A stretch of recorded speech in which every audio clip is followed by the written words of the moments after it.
Hello అండి, నా పేరు హైమ. నేను పుట్టపర్తి వెళ్ళి హైదరాబాద్ వస్తున్నాను. కర్నూలు దగ్గర మీకు యాక్సిడెంట్ అయింది కదండి. ఆ యాక్సిడెంట్ దగ్గర ట్రాఫిక్ జామ్, దూరంగా ట్రాఫిక్ జామ్ అయింది. ఎందుకు అంత జామ్ ఆగి ఉంది? సాధారణంగా అది ఆగే ప్లేస్ కాదు, ఆగి ఎందుకు ఉంది అని అడిగితే అప్పుడు నా పక్కన కూర్చున్నాడు కాబట్టి డ్రైవర్కి తెలుసు. డ్రైవర్ అక్కడ కాలిపోతున్నట్టుంది మ్యామ్, బస్సు కాలుతుంది అక్కడ. సరే గబగబా ఏదైనా హెల్ప్కి వెళ్దామా, అసలు ఏమన్నా పోలీసులు వచ్చారా లేదా అని నేను గబగబా కారు దిగి వెళ్ళానండి. వెళ్ళేసరికి బస్సు తగలబడిపోతుంది. కొంతమంది కింద కూర్చుని ఏడుస్తున్నారు, ఎవరెవరు ఉన్నారని ఏడుస్తున్నారు, కొంతమంది టెన్షన్ పడుతున్నారు, ఇలా ఉన్నారు. ఆ బస్సుకు సంబంధించిన వాళ్ళు అలా, వాళ్ళ పరిస్థితి అలా ఉంది. ఇంకా మిగిలిన వాళ్ళ ఫోన్లు అన్నీ కూడా పాప అందులో కాలిపోయాయి. చాలా మంది దగ్గర ఏమీ బయటకు వచ్చిన వాళ్ళ దగ్గర ఏమీ రాలేదు. అక్కడ ఉన్న మిగిలిన జనం అండి మొబైల్స్తో వీడియోస్ తీసుకుంటున్నారండి. ఎవరైనా పోలీస్కి కాల్ చేయలేదు. నేను కార్ దిగి వచ్చే హడావుల్లో ఫోన్ ఏమో కార్లో వదిలేశాను. వర్షం పడిపోతుంది పక్క నుంచి, ఫోన్ టచ్ చేయడానికి కూడా ఎవరిదైనా అడిగి తీసుకుని టచ్ చేద్దామని వర్షానికి తడిచి అది పనిచేయట్లేదు. నేను మళ్ళీ గబగబా కార్ దగ్గరికి వెళ్ళి వెంటనే కర్నూలు ఎస్పీ గారికి అండ్ ఎస్బీ ఇన్స్పెక్టర్ గారికి కాల్ చేశానండి. లక్కీగా ఎప్పుడో నెంబర్స్ ఉన్నాయి. కాల్ చేస్తే వాళ్ళు ఇమీడియట్లీ రెస్పాండ్ అయ్యారు. వాళ్ళు రెస్పాండ్ అయిన కాసేపటికి రూరల్ సిఏ గారి బృందం అంట వాళ్ళు వచ్చారు. దాని ముందే ఫైర్ స్టేషన్ వాళ్ళు వచ్చేసారు.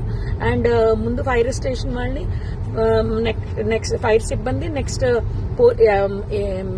అంబులెన్స్, పోలీస్ వారు వీళ్ళందరూ వచ్చేసారండి.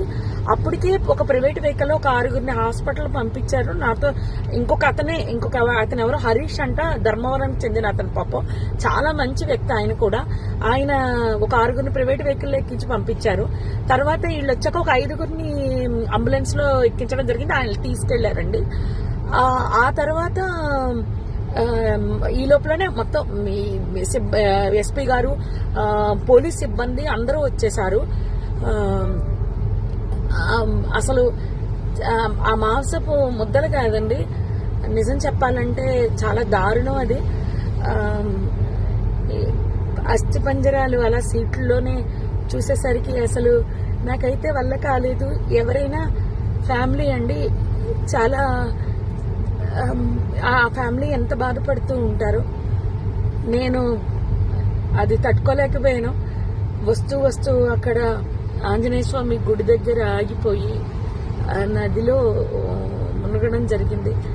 నిజం చెప్పాలంటే చాలా బాధాకరం అండి. ఎవరు కాపాడడానికి అవకాశం లేదు. నిజం చెప్పాలంటే పోలీసులు రాకపోయింటే చాలా ఇబ్బంది పడిపోదాము. హెవీ ట్రాఫిక్ అండి. పోలీసులు లోపలికి రావడానికి బయటకి కూడా ఉండకపోను. ఇన్ఫర్మేషన్ ఇవ్వడంతో క్లియర్ చేసుకుంటూ వస్తూ మొత్తం లోపలికి వచ్చారు. అంతా ఆఫ్ చేశారు, మంటలు ఆఫ్ చేశారు. జరిగింది అయితే ఇదండి. ఆ బస్ కిందనే బైక్ ఉండిపోయింది. ఆ బైక్ ని కొట్టేస్తే బైక్ అతను చనిపోయి రోడ్డు పక్కకి పడిపోయాడు. మళ్ళీ ఆ బైక్ మాత్రం బస్ కిందకి వెళ్ళిపోయిందండి. అర్థమైపోయింది ఇది సార్ జరిగింది.